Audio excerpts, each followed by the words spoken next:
Okay, welcome back to the Spin the Rock podcast. I'm Vaughn. I'm hosting today, and today's with me. Eugene. And it's just two of us today running the show. Angel couldn't be here, but we move on. Um, we do have a little bit of news. It's been a dry month, especially after Olympics has passed, but there is everlasting effects. We got Guerchon Yabusele from the French national team, now signed with the 76ers. What do you think about that? I think after watching him play and even the commentators talking about him and just like seeing everything happen and unfold, it's kind of deserved, but kind of foreshadowing into today's topic. I hope he translates into into an NBA player, because the EuroLeague and NBA is completely different.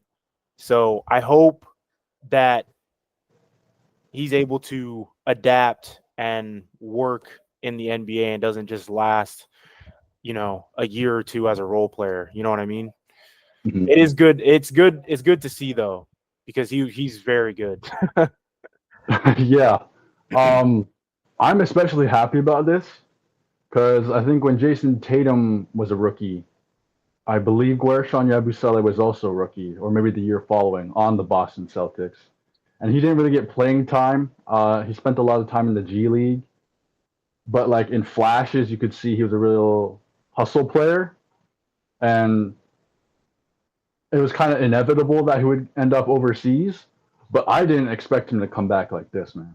Like on the world stage, dunking on LeBron James, like running the offense of France, like that was crazy to see. And I see why he got his second chance in the NBA.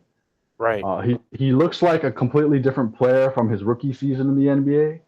Like, not only is he a hustle player, but he's really tough to stop when he's going towards the rim because he's a strong guy and he's very athletic.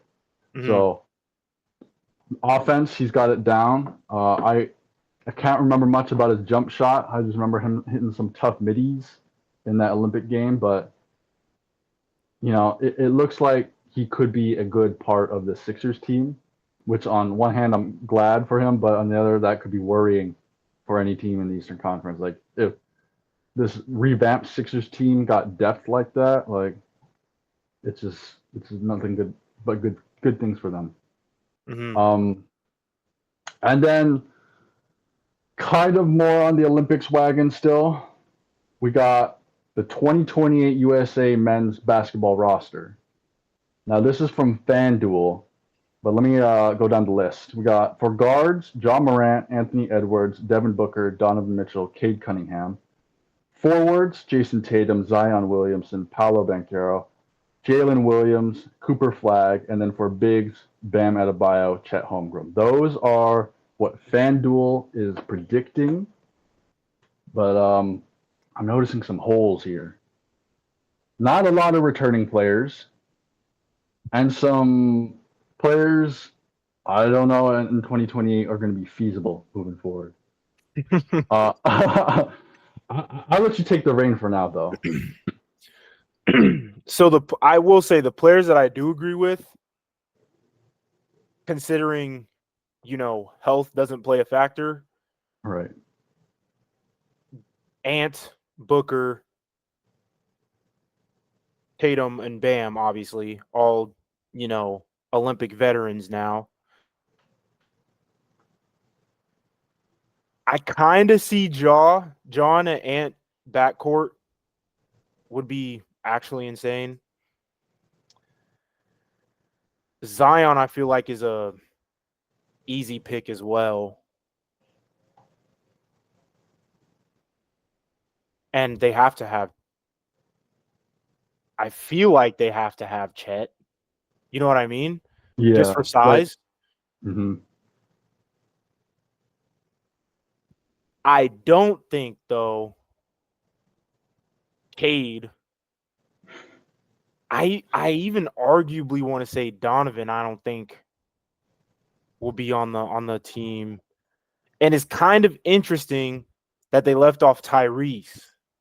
That FanDuel left off Tyrese. You know, I get it, but at the same time, someone's not going to play or get as much playing time as the next.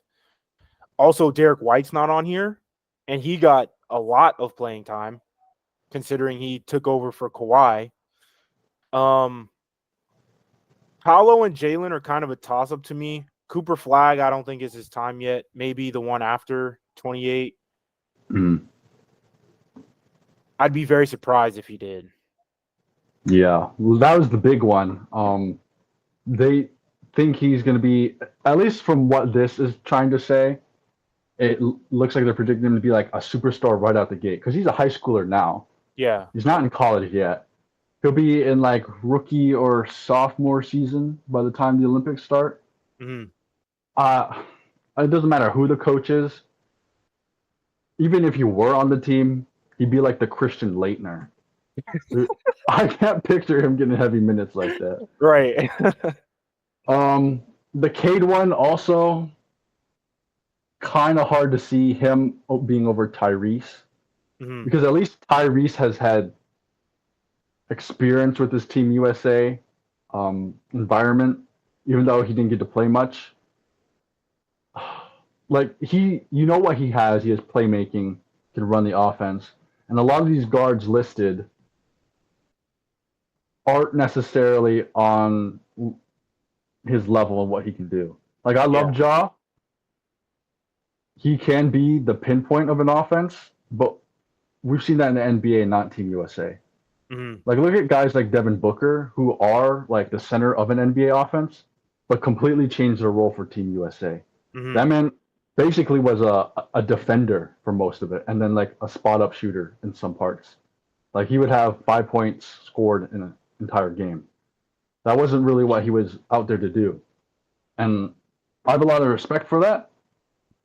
And I think we need more of those guys. And I don't know if that's necessarily a fit for Ja, which is also why I kind of was hoping Tyrese Halliburton would be there.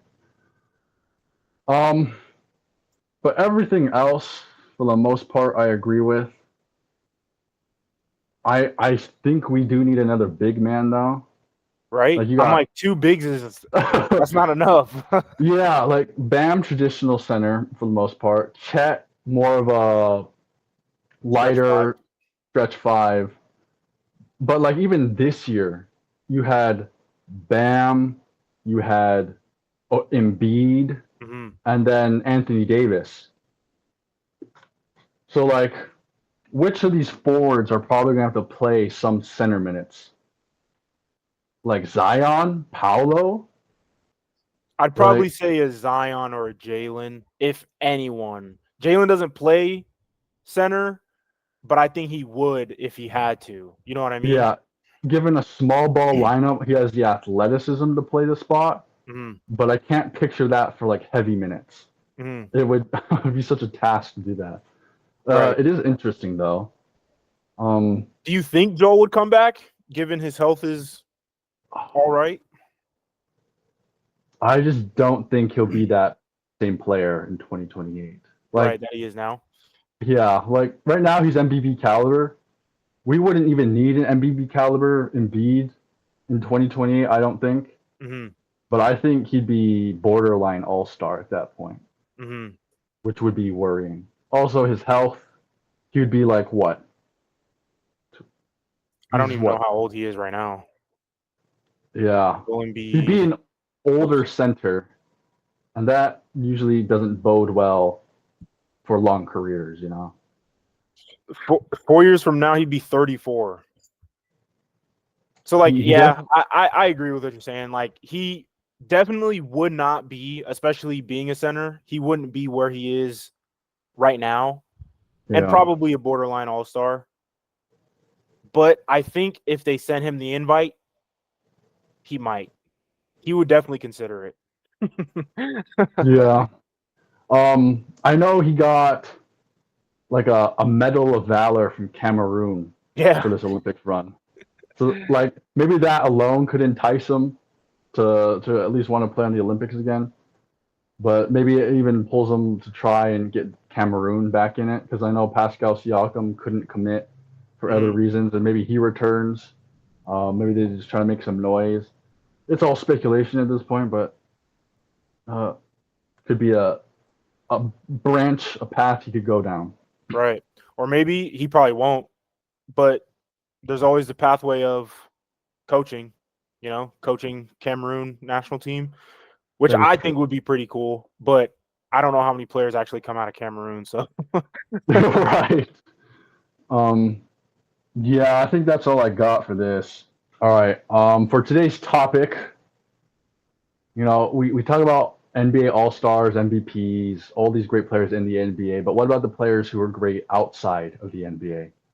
And that's what we wanted to primarily focus on here is guys that have had excellent basketball careers outside the NBA, give it college, overseas, and just different leagues outside of America.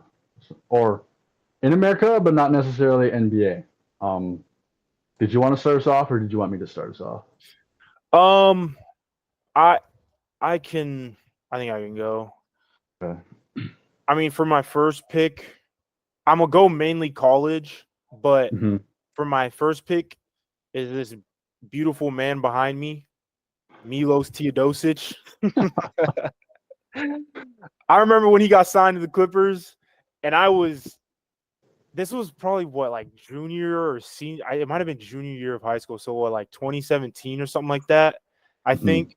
And I just remember it said Clippers sign Milos Teodosic, Woj. And I was like, who is this guy? So I look him up, see all of his passing highlights on YouTube, whatever. And I'm like, yo, he's gonna be next. He's gonna get the Clippers. He's gonna get the Clippers right. And this was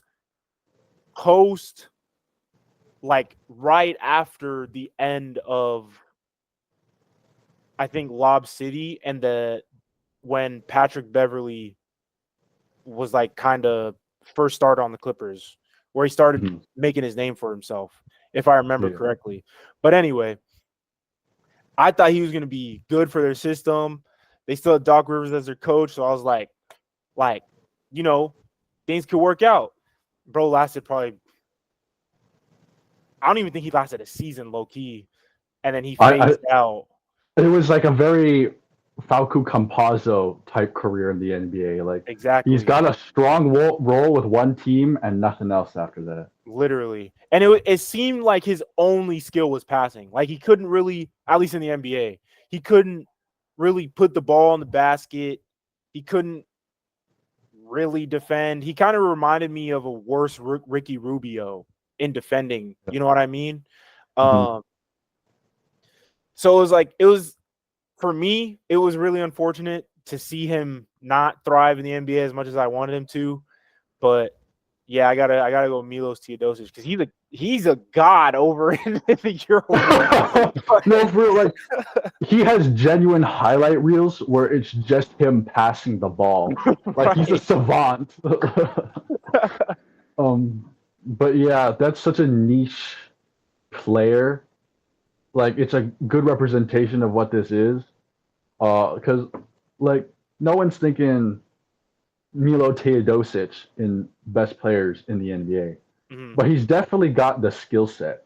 And like even in his time in the NBA, he was part of a pretty fun team. Like that was the year, like you said, post Chris Paul. I think the same year Blake Griffin got traded, and it was Tobias Harris was their main guy. Yeah. So Milo Teodosic was basically being full-time playmaker because there's really no one else. Like Pat Bev plays guard spot, but we all know he's a defender at heart. So that was a good selection. I also got a European at the top of my list. Nikola Mirotic. If you don't remember, he had a large stint on the Bulls where notoriously he was out for like a month or two because Bobby Portis punched him in the face. So that's where some of you might remember him from. Others may know him as the Stretch 4. But like this man was legit coming into the NBA and even after the NBA. He played on Real Madrid for like 5-ish seasons, and he got the Rising Star Award for his team and won multiple Spanish cups. And like all this like recognition ended up warranted him an NBA career, and that's when he ended up getting drafted. But he also played not for very long. I want to say it was like 6 seasons. Like after the Bulls, it was like half a year on the Pelicans, and he like left the NBA really early, which puzzled a lot of people. But then it makes sense when you look at his career after. Like he went to Barcelona. There he was more of a 20-point scorer, enough for him to become the 2020 EuroLeague MVP. Specifically because he's more involved in the offense over there in Europe versus like he shoots the ball here in the NBA. And then in 2023, he ended up becoming a top 10 all-time scorer for the EuroLeague. So he's legit over there. He's a bucket getter. No, for real. Like when he left the NBA to go to Europe, he ended up becoming the highest paid European player at the time. So there was a strong desire for him to be there. And now I see why. Like, guy like this, not only was he just being used as like a 3-point shooter, he could shoot it from any part of the floor. Like, I wish he had shown that more in the NBA, but I also understand he was never really going to get the opportunity. So maybe I guess moving in the future, if I see a guy go the European route, I got to think about Nikola Mirotic for like, he's getting the bag. He could be like the GOAT of his team, like enshrined in EuroLeague history. Like I understand now. Right. It's so amazing to see like how different the EuroLeague is compared to the NBA, not only in rules, but certain systems and how they run things. And it kind of works like that in like soccer too. But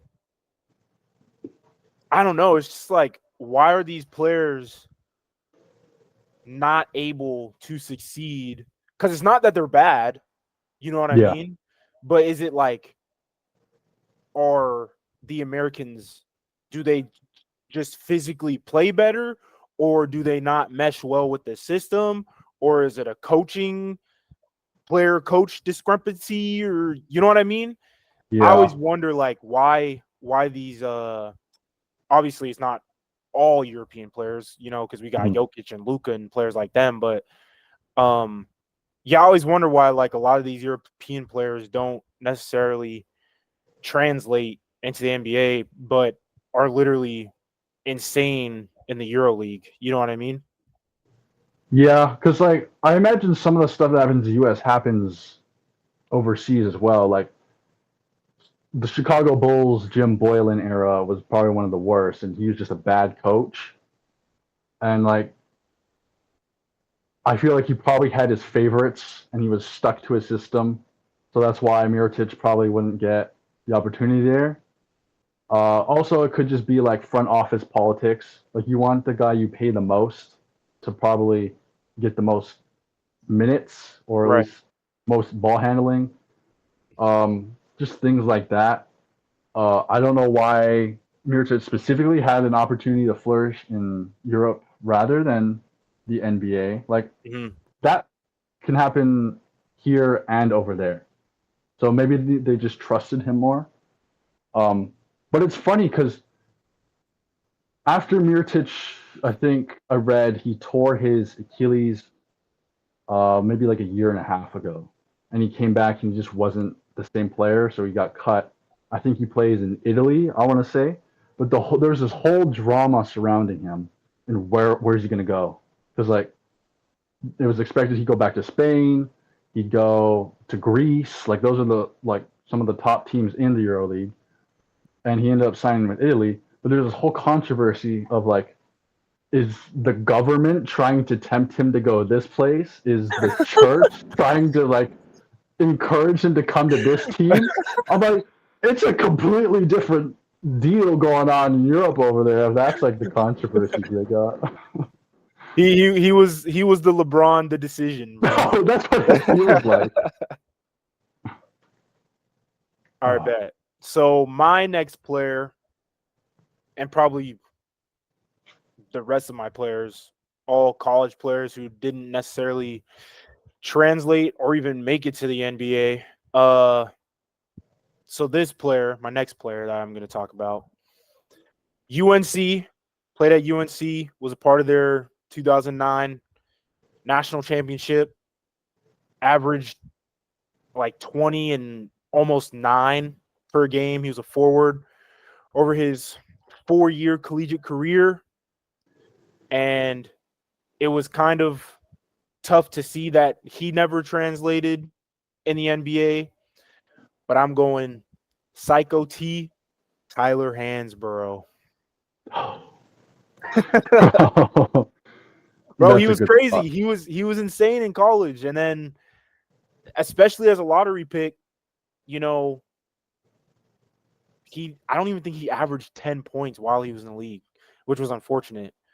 But again, like it could be a plethora of things. He could be an uncoachable player. It could be the team wasn't right for him. It could be, he wasn't ready for the NBA even after 4 years, It could be a bunch of things. But I guess for a player like him, especially, you can say this about any lottery pick, like, how were you not, like, what was wrong? You know what I mean? Right. I would expect that from a mid first round, low first round, second round player, not a lottery pick, So, but yeah, he was amazing in college, and then just never really worked out in the NBA. I completely remember Tyler Hansborough, the college superstar. I don't remember a single minute of him in an NBA uniform. Right. It like it's just a stark difference, and it must have had to like come down to confidence or something like that. Because like Yeah. they're not even like the same player on those courts, NBA court versus college court. Mm-hmm. Like different play style. Maybe they asked something differently of him, and he just couldn't, fill those shoes. Mm-hmm. But like it's not unheard of, especially not in the NBA. But it is so disappointing when that happens. Right. Um, I hate to bring this name up because I feel like we've talked about him in a few different episodes regarding different subjects. But the man that fits the bill, Jimmer Fredette, very similar, very similar. We kind of gushed about him in his college years, maybe like 2 episodes ago. Mm-hmm. But I mostly want to talk about his after the NBA years, where he became Jimmer Fredette, not college superstar, Chinese sensation, bro. CBA. Yes, bro. Like we only know who the Shanghai Sharks are because Jimmer Fredette put them on the map. Like that's insane. Why do we know about this team over in China? That shouldn't happen. But Jimmer Fredette Chinese run was legendary. Bro was an MVP. He had, I think, a 75-point game one time. He was averaging nearly 40 a game for like 2 or 3 seasons there. And it just makes sense why he's so beloved there. Like a not quite Stephon Marbury, but like someone who made themselves in China rather than great in America and then also great overseas. He was kind of like cemented himself over there, which I guess is. Look at these role players that do go overseas, like a Pat Bev. Like Pat Bev is probably not going to have a Jimmer Fredette legacy playing in, I think it's Israel, but Jimmer Fredette certainly has. And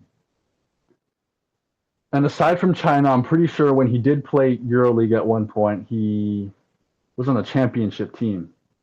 So his shooting was very valuable no matter where he went overseas. Mm-hmm.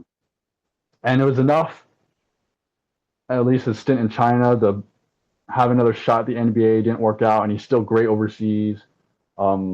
He's so good overseas, they put him on the Team USA 3v3 basketball for the Olympics. It's just like whatever it is overseas, he's got it. But whenever he comes back to the U.S. to play, it's like it's zapped out of existence. I don't, I don't understand, but it just is. I think, like I said when I talked about him, a couple episodes ago, I think it was just more he was ahead of his time. People weren't ready for the shooting. I think, he came literally right before. I'm pretty sure, like right before Curry. But yeah, I don't know because even well, he did get drafted by the Kings, so that might have, hurt his Yeah. hurt his play a little bit. But I mean, even still, like a team like that, I'm not sure if they had De'Aaron or Boogie. I'm not sure when he got drafted. But I don't know. A team always needs shooting in the NBA, regardless. Yeah. Whether that's a spot up role player or literally like a ball handling Curry, running around off ball, doing whatever. So it's still, to me, it's still surprising that he's still playing in the CBA, but it might be like he might be at the point where it's like, this is what's best for me. You know what I mean? Like, this is where I'm making my Yeah. money, and I'll stick with it till I'm done playing basketball, But I will be interested to see what he does after, like once it's all said and done, he retires. Whether he falls into coaching or does something with the CBA along with Yao Ming, you know what I mean? So, Right. Like him on the sidelines for I think any team, be it NBA or an overseas team.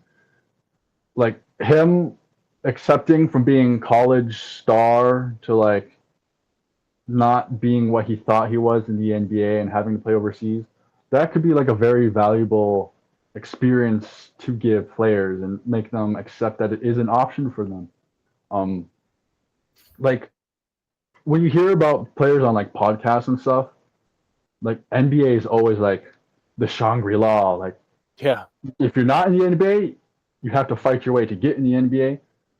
But maybe you don't necessarily have to do that. Like if Pat Bev is making, like if he got whatever he wanted enough to leave the NBA, maybe players consider that more often than it is now. Mhm. But it would be interesting what he does moving forward. Okay. Because like I was just gonna say, like I was gonna bring up Jimmer, but I didn't because I fucking talked about him for so long. Whenever I did. So um okay, so now I got the crosstown rival of UNC, Duke, a Duke star, played there 3 seasons, which first of all, I didn't even know he played basketball. So this should say something about, that he did not translate in the NBA. But he's an analyst now. In his last 2 seasons, he averaged 21, 5, and 3 with over 2 steals per game. So, like, he was pretty good in college. You know what I mean? Drafted Right. second overall in the 2002 draft, the year before LeBron and D Wade and Melo. I'm going Jay Williams. Oh, right. I didn't Williams. know Makes he sense. played basketball literally at all. Probably until I hit senior year of high school. I thought he was just, Yeah. like a Stephen A, just talking, you know what I mean? Yeah, yeah. But once they started, adding like the little player or analyst bios or whatever, I was like, wait a minute. He played basketball, let alone at Duke. I was like, that's crazy. But yeah, like I've seen some of his highlights too, and like he was a bucket getter, for sure. He was a good shooter, could get to the paint easy, could blow by a lot of people, most people. Um,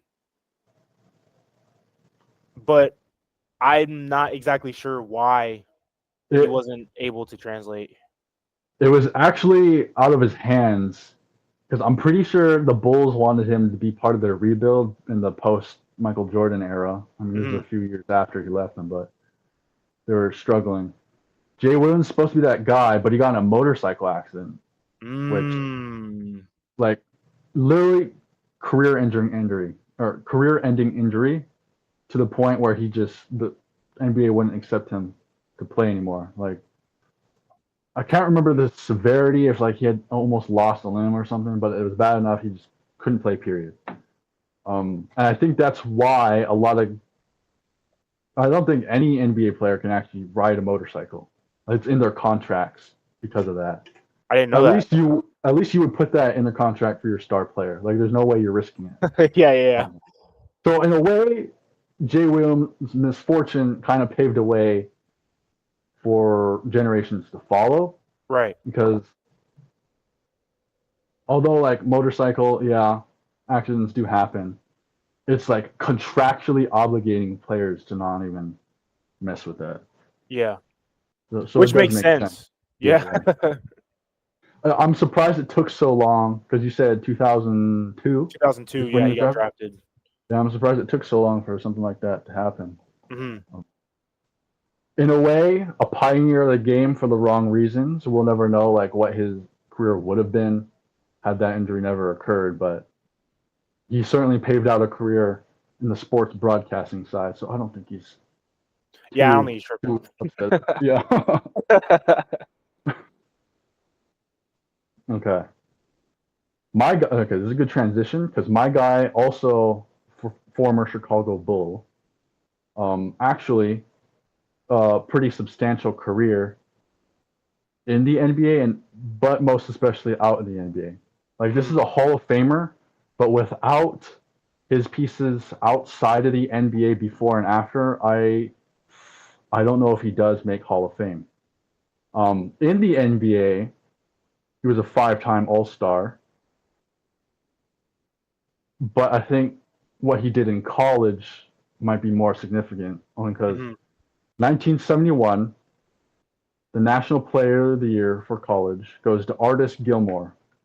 This man was a traditional big man, and he's one of only 5 players in NCAA history to average 20 points a game with 20 rebounds a game. That's crazy. Yeah. Not only that, he's still the Division I leader in rebounds per game. like over their career? Yeah, Or and like among their total the rebounds per game for a college career. That's crazy. So when he did get drafted, he was drafted to the ABA for the Kentucky Colonels. He played there 5 years, averaging over 20 points a game, well over in some cases, and well over 15 points a game most of those seasons. Naturally, he was an ABA Rookie of the Year, a 5-time All-Star every single year of his ABA career, an ABA MVP, and of course, we all know the ABA merged with the NBA. And what ended up happening, he was the first pick in the ABA to NBA draft. You were number 1. So that was just preceding his year in the NBA. Right. Obviously, he had his All-Stars. He had some playoff appearances. He was a very solid player, but I don't think it overshadows anything he did in the ABA. And after he left the NBA, he went to the Italian League for 1 year, and it was enough for his 1 year to be a European All-Star. So, bro, I don't know how it took so long, but despite all that, being a 5-time All-Star in the NBA, at one point he had like the highest field goal percentage. He had the most points by a left-hander at that time. He still didn't get into the Hall of Fame until 2011. So it's a good like 30 years or so until like after his retirement. So if he had never had that Italian stint, he didn't have such a great college set of years, he didn't have his ABA years, I have a hard time believing they would acknowledge him as Hall of Fame worthy if they're just considering his NBA career. So Right. shout out to Artis Gilmore, bro. I didn't even know about you looking up. Like you were him before Michael Jordan and the Bulls. Now I've heard the name, but I didn't know like anything about him. So as you were like listing everything off, I was like, that's crazy. And then the first pick from the ABA to NBA, like that's actually wild. Yeah. All right. So my next person might be an insane pull. You either know him or you don't.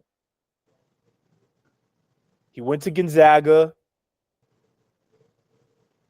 little forward, small forward.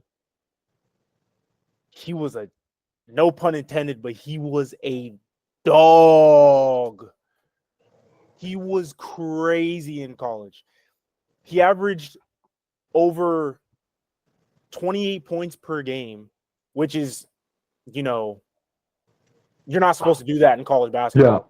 In NBA, that's crazy, but in college, that's like 10 times crazier. Yeah, exactly.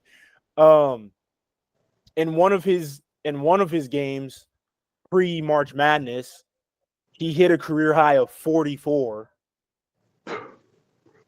which also you're not supposed to do in college, but it happened. No. And then once he got drafted, Michael Jordan, of all people, selected him for the team that he was on, 3rd overall, which was the Bobcats at this point of the 2006 NBA draft. I'm going Adam Morrison. Oh, okay. Long wavy hair, tall, skinny white dude.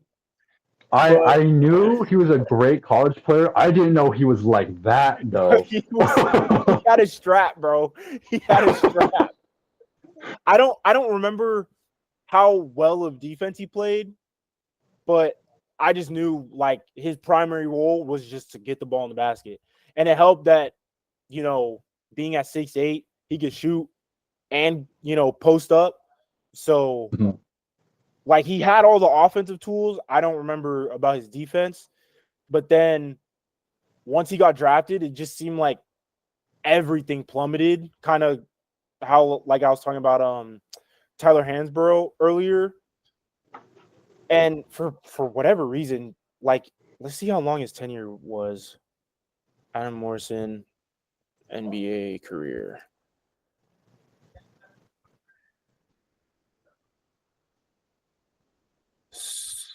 So, okay. His full career, one season, is 82 games. He played in 161. So that just puts it into perspective for you. Did he ever have any major injuries? I can't remember. I don't think so. I think, he was on the Bobcats. So if you want to consider that an injury, that hurt his career. But I don't think he had any. If he did get hurt, I don't think it was anything major, but it might have just been the team and the system. I don't remember his defensive skill set, but if you can't play defense in the NBA, you're not gonna have a roster spot. You know what I mean? Especially as a big man, just not right. Happening. Over Basketball Reference, according to Basketball Reference, he averaged career-wise 7 points, 2 rebounds, and 1 assist, and shot 37% from the field. So I don't know if someone took his spot. I don't know if he lost his spot, but something happened and he was just never able to, compete at the high level. But Adam Morrison was him in college. He was him. Like I when definitely when you think remember, like, Gonzaga, or when you thought Gonzaga at that time, you thought of Adam Morrison. You know what I mean? yeah. Um, it's unfortunate because I think all I remember from him in his NBA career, besides like being like a role player in the background, a guy off the bench, is someone's interview saying that he smelled bad. I, I mean, he I looked think it like he was Adam did, Morrison. but But like, no, he was a legit basketball player in college. Like, you couldn't stop him. It Mhm. was just he's getting the basket, and you just got to try and make it tough. Um, you would think during his era at the NBA at the time that would just be 1-to-1, but he was also pretty young in the NBA, and anything like non-basketball related could affect you. Uh, yeah, Obviously, being a third overall pick, you got a high lot of expectations. pressure. Yep. Yeah, so understandable why not everyone translate like that, whether you're a big man suitable or not. Um, so my next guy, I don't think had a better career outside the NBA. Hmm. He just had a second career, a second life, and that was Stephon Marbury. In the NBA, one of the most skilled scorers in the guard spot. Legit, not quite Tim Hardaway, but similar breadth of game, I would say. Um, and for as good as he was, it felt like he got pretty disrespected in the U.S. at certain points. And I only say this because he was on the New Jersey Nets. He leaves or gets traded. Jason Kidd comes to fill that spot, and all of a sudden the New Jersey Nets are better than they were last year. Hmm. Stephon Marbury on the Suns, he's good, but the team's not good. He leaves the team. Steve Nash comes. The team is infinitely better. So it really felt like he was just getting compared to like not just really good point guards, Hall of Famers at that point. Like those were true point guard guys who were getting everyone involved, which was unfortunate for Stephon Marbury because he was more score first and very good at it, but it felt disrespected at some points. Like even on the Knicks, he wasn't really going to win anything with the Knicks because they were just such a tumultuous organization for so long. Like this was pre Carmelo, I want to say, and like they wanted to pursue Carmelo to get good for a reason. And Right. unfortunately, Stephon Marbury was just there before that happened.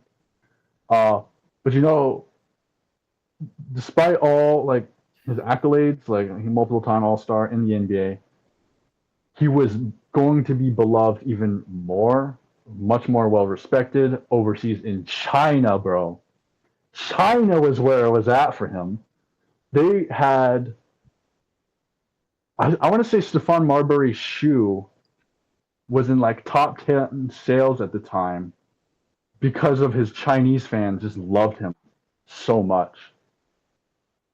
It it's also probably a big reason why China pursues like a star athlete from the US because of the probably just the ticket sales alone Stephon Hmm. Marbury brought them. Like obviously he's still a very good scorer and stuff, but they like worked their teams around him to basically feed him the ball. Hmm. And it was only natural that a guy like that would just take off. So like yes, very good NBA career, but also excellent Chinese career in China. A legendary career. Legendary. Yeah, he was also gonna be someone I brought up, but I figured that you would have. Yeah. Two things. So you mentioned fuck. What did you say? The Nets, the Phoenix, the Knicks. Oh yeah, you said that he was kind of hated, right? Not necessarily hated as he was, I would say disrespected. Yeah, disrespected. That's the word. So I think definitely NBA execs kind of looked at, like, frowned upon him because more or less he was bringing street ball into the professional game. And at that time, I know a lot of execs didn't like that. You know what I mean?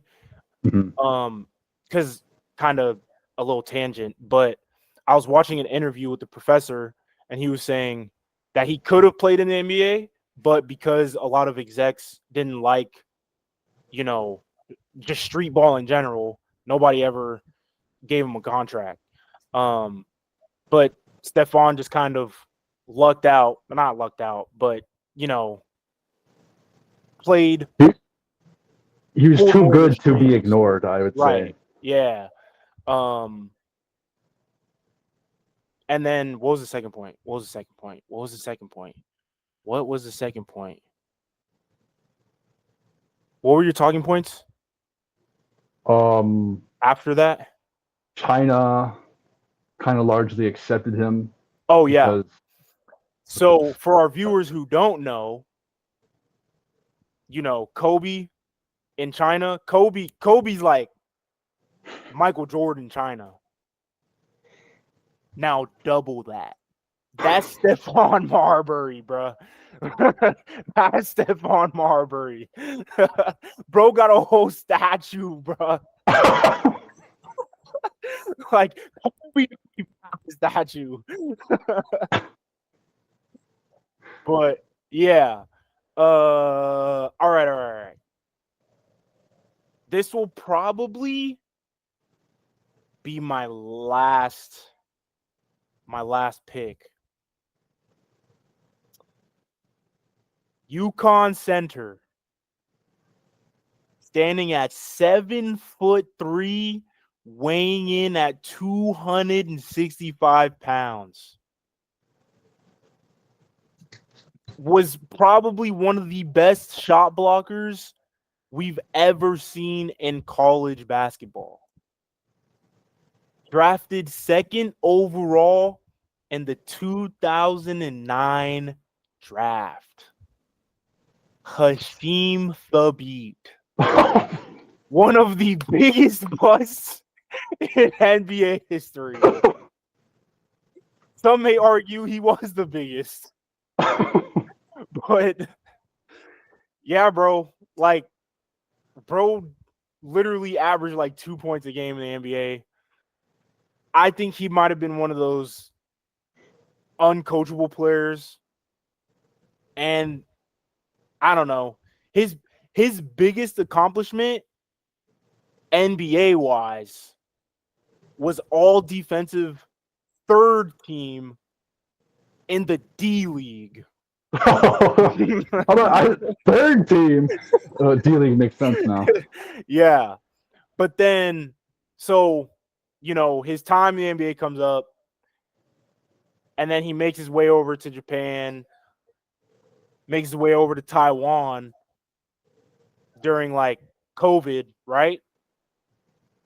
And he ended up being the rebounding leader and blocks leader and defensive player of the year over in Taiwan.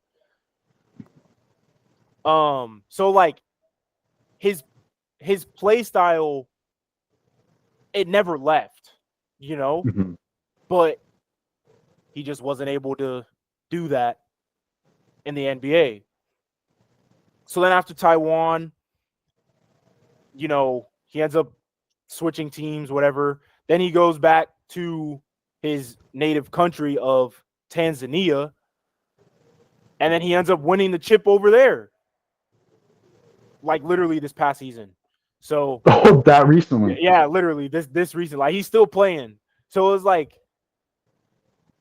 he's still able to perform, he's still able to play, just not at the highest level with, you know, all the other players. I thought that was pretty interesting because, first of all, I didn't even realize he was still active playing basketball. Yeah. But it's good to see that, you know, he's still doing stuff that he's still playing. He still has a love for the game, just because he didn't get pushed out, and is probably known as one of the biggest busts in NBA history, probably maybe even basketball history. He's still setting records and, and setting feats for himself, accomplishing stuff. So, yeah, I got the big man, Sheem to beat. Yeah, I know like a lot of NBA fans will look down on like an overseas player. Like if you're casted out from the NBA, you have to go play overseas. But sometimes it can be a testament to that player and what they can offer, because some of these leagues can only have so many overseas players on their roster. So to see the beat get that chance and not only get that but flourish like he's a champion in the league somewhere, like it's a good way to carve something out of nothing, which I feel like is easy to get dismayed in that position. But he Right. didn't let that happen. Like biggest bust in NBA history would get to a lot of people's heads, but he was able to break away from that for himself. Excellent pull, to be honest. I really got no more past Marbury, but even I think I can go through some great NBA players who have played overseas, like a DeMarcus Cousins, right? Like obviously he still has more basketball in him, so it's just so natural for him to go over there. Right. Plus, it just comes easy too. Like he's just naturally big, you know. Right, like him, Dwight Howard. Like it's hard to find guys who are physically gifted like that and just know basketball as well as they do. Like they have so much experience under their belt, it just makes sense. Even looking back in the past, like Dominique Wilkins, I think played in the EuroLeague after NBA, was good enough in EuroLeague. He came back to the NBA, went back to EuroLeague, and I think made another return to the NBA. So in some way, I would say it's a compliment that they can go over there and do what they do and showcase himself enough that they come back. I don't know if DeMarcus Cousins will ever make a comeback, but he's here in the basketball world still. I wish it was more accessible to see some of these games, because it's a different basketball, and watching Olympics is, I wouldn't say pulled me in, but I would just like to see more in some sort of capacity of what these teams are doing. Right. But it's just so difficult. Like, how am I going to watch the Japan League, you know? Even in this internet era, some of these just seem impossible with like media rights and such. So there are gems out there. There are gems that are like young and make good prospects right now that will probably find their way in the NBA. Like take Deni Avdija on the Wizards, who I believe was going to be a bust when he was drafted, but he's actually a very good defensive specialist and is now in the Trailblazers. So there's lots of guys like that hidden that I would just like to see more of, you know. Right. Yeah, I mean, I guess if we're gonna just like name people off, you know, you have guys like the obvious guys like Christian Laettner and Greg Oden, you know, some players off the top of my head, Syracuse product, Johnny Flynn. I think he played for the Wolves at a time, but he was just a super undersized guard, so that's probably why he never translated. Probably another bust. Jahlil Okafor. Oh, Like right.